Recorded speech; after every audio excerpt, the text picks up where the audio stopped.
तो आप देख सकते हैं कि प्रधानमंत्री नरेंद्र मोदी युवा दिवस के अवसर पर जहां विकसित भारत युवा नेता संवाद में हिस्सा लेंगे और इसी दौरान प्रधानमंत्री ने जो युवा प्रतिभागी हैं उनके समक्ष उन्होंने कुछ प्रस्तुतियां दी हैं और इस एग्जीबिशन का अवलोकन किया गया जहां पर भारत की कुछ सबसे बड़ी चुनौतियों से निपटने के लिए ये तमाम जो एग्जिबिटर्स हैं जो युवा हैं वो विचारों और समाधानों को दर्शा रहे हैं, आप देख सकते हैं। और प्रधानमंत्री ने इस दौरान तमाम जो युवा शक्ति है उनके नवोन्मेषी प्रयासों की जानकारी ली, उनसे संवाद किया। आप इन तस्वीरों के माध्यम से देख सकते हैं कि सतत विकास यानी सस्टेनेबल डेवलपमेंट जो कि एक बहुत बड़ा गोल है जब हम विकसित भारत के संकल्पना की बात करते हैं, जहां विकास भी है विरासत भी 2047, और उसे पूरा करने के लिए युवाओं का योगदान किस तरह से है और टेक्नोलॉजी उसमें कैसे हमारा साथ देगी। आप उसका बेजोड़ संगम यहाँ देख सकते हैं जहाँ तमाम युवा एग्जिबिटर्स अलग अलग इनोवेशन के लिहाज से कुछ ना कुछ नया जो उन्होंने किया है वो प्रधानमंत्री को दिखा रहे हैं। कैसे ये सॉल्यूशन प्रोवाइडिंग है, यानी कि भारत जो हमेशा प्रॉब्लम सॉल्वर और फैसिलिटेटर के साथ साथ सॉल्यूशन प्रोवाइडर के तौर पर उसे देखा जाता है अलग अलग सेक्टर्स में, उन तमाम सेक्टर्स में जहां बहुत चुनौतियां हैं। अगर हम बात करते हैं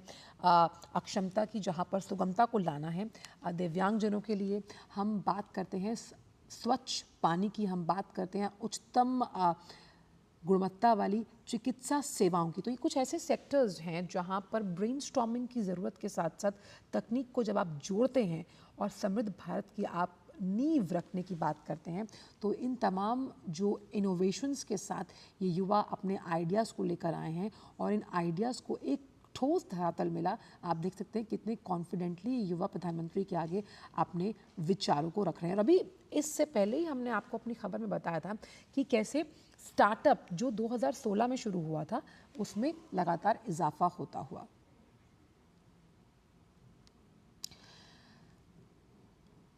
तो जब हम बात करते हैं भारत को मैन्युफैक्चरिंग हब बनाने की, हम बात करते हैं स्टार्टअप्स में भारत के अग्रणी बनने की, और रिपोर्ट का दावा जो DPIIT के आंकड़े हैं वो भी की बात की तस्दीक कर रहे हैं कि कैसे लगातार स्टार्टअप्स और एंटरप्रेन्योरशिप में बढ़ावा हो रहा है। और इस एंटरप्रेन्योरशिप को जब टेक्नोलॉजी का साथ मिलता है तो हम कई बड़े आइडियाज़ को बड़े सॉल्यूशंस में तब्दील होते हुए देखते हैं। विकसित भारत युवा नेता संवाद 2025, हालांकि वो संवाद जो संबोधन है वो कुछ देर बाद है, लेकिन उससे पहले इस एग्जीबिशन में आप देख सकते हैं कि नवोन्मेष को उच्चतम मानते हुए तमाम युवाओं ने अपनी प्रतिभा को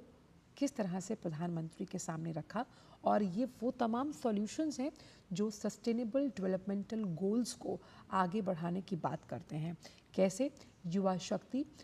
जिसके लिए भारत विश्व भर में जाना जाता है, और ऐसे में इन युवाओं द्वारा जो सामाजिक वो चुनौतीपूर्ण विषय हैं जिनके लिए समाधानों की ज़रूरत है, उन समाधानों को अगर वो देश में आगे लेकर जाते हैं तो आप ये समझें कि कई ऐसे अन्य देश हैं जिनके लिए ये इम्पॉर्टेंट टेक्निक्स एक उदाहरण स्वरूप हो सकते हैं और इसे मॉडल के रूप में स्थापित किया जा सकता है। जैसे कि कई सेक्टर्स का जिक्र प्रधानमंत्री कहते हैं जो कि सन राइजिंग है। सन राइजिंग सेक्टर्स में हम ड्रोन्स की बात करते हैं, सेमीकंडक्टर्स की बात करते हैं, चिप इंडस्ट्री की बात करते हैं, और ऐसे में जब इनसे जुड़ी हुई प्रतिभाएं तकनीक का साथ देती हैं, आप देख सकते हैं कि ये जो युवा है किस तरह से आप बैठकर अगर ये साइकिल चलाकर आगे जा सकते हैं, आपके पास सब कुछ ऑटोमेटेड तरीके से उपलब्ध है इस ऑटोमेटेड साइकिल में या बाइक, तो आप कहां से कहां पहुंच सकते हैं। इस तरह के अलग अलग नवोन्मेष की से जुड़ी हुई तमाम एग्जीबिशंस का जिस तरह से अभी प्रधानमंत्री ने अवलोकन किया, तो ये बताता है कि छोटे आइडियाज़ को कैसे बड़ा बनाकर जब पेटेंट इंडस्ट्री को भी प्रधानमंत्री कहते हैं कि ये हमारे लिए बहुत इम्पॉर्टेंट है कि अगर किसी का कोई आइडिया है तो वो कैसे पेटेंट हो सकता है। इसलिए स्वस्थ, समृद्ध और सशक्त भारत की नींव रखने के लिए इस तरह के ज़ोरदार सॉल्यूशंस की ज़रूरत है। जैसे कि स्मार्ट हैकाथॉन के पर भी ये बात सामने आई थी कि कैसे जब लगातार ब्रेनस्टॉर्मिंग की गई तो कई ऐसे सेक्टर्स निकल कर आए जहाँ पर प्रॉब्लम सॉल्विंग के लिए हम टेक्निक का इस्तेमाल करते हैं और इस टेक्निक के ज़रिए हम डिजिटल वर्ल्ड के साथ साथ वर्चुअल वर्ल्ड में भी कई इनोवेशंस के साथ सॉल्यूशंस देते हैं। प्रधानमंत्री ने अपनी अमेरिका यात्रा में कहा था कि अब आर्टिफिशियल इंटेलिजेंस का मतलब ही यही है कि ये एक वो स्ट्रीम है जहां टेक्नोक्रेट्स को और तमाम नवोन्मेषियों को अपने कंधों को और मजबूत बनाना होगा, ताकि ऐसे सेक्टर्स, जब हम हेल्थ सेक्टर की बात करते हैं, हम बात करते हैं स्पेस की, हम बात करते हैं टेलीकॉम की, जहां इस तरह के तमाम इनोवेशंस की ज़रूरत है और वो इन्हीं ज़रूरतों को समझें और इनके लिए सॉल्यूशंस निकाल कर आएँ।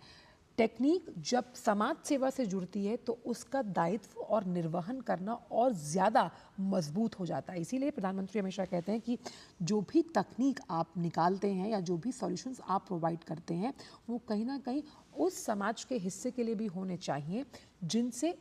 उन्हें सबसे ज़्यादा फ़ायदा हो। और यहाँ पर जिस तरह से ये एग्जिबिटर्स अपनी हुनर को दिखा रहे हैं, ये इस बात को कहीं ना कहीं प्रमाणित और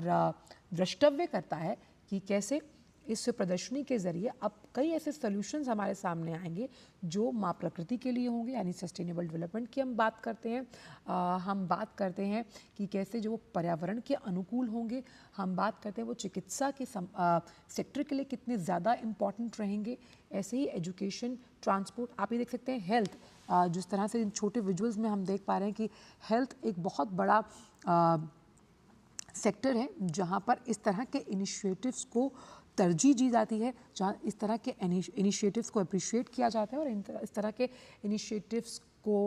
मान दिया जाता है। तो आज स्वामी विवेकानंद की जयंती के उपलक्ष्य में राष्ट्रीय युवा दिवस पर यह कार्यक्रम है, जहाँ प्रधानमंत्री ने युवाओं से संवाद किया। देखिए, क्योंकि सस्टेनेबल फ्यूचर में जब हम आगे जाएंगे तो भाई आगे कैसे जाएंगे, क्योंकि आप फिट रहेंगे। तो आप देखिए कि यहाँ पर कुछ ऐसी इनोवेशंस भी हम यहाँ से देख पा रहे हैं, समझ पा रहे हैं, जो फिट इंडिया मूवमेंट को भी बढ़ावा देती हैं, उसे भी एनर्जाइज करती हुई, बूस्टर डोज देती हुई। और DBIIT का जो ये आंकड़ा है, ये अपने आप में बताता है कि 2016 में जब स्टार्टअप स्कीम की शुरुआत की गई थी, तो तब किसी ने नहीं सोचा था कि स्टार्टअप्स का आंकड़ा इतनी छोटे अंतराल में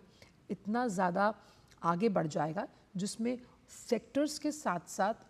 ख़ास तौर पर जिन राज्यों ने स्टार्टअप्स को उससे रिलेटेड पॉलिसीज़ को अपनाया, आप देख सकते हैं कि युवा किस तरह से एंटरप्रेन्योरशिप के लिए आगे बढ़ते हुए नज़र आए। इसीलिए 9 वर्षों में भारत में जो रजिस्टर्ड स्टार्टअप्स हैं, उनकी संख्या 400 से बढ़कर 1,57,000 से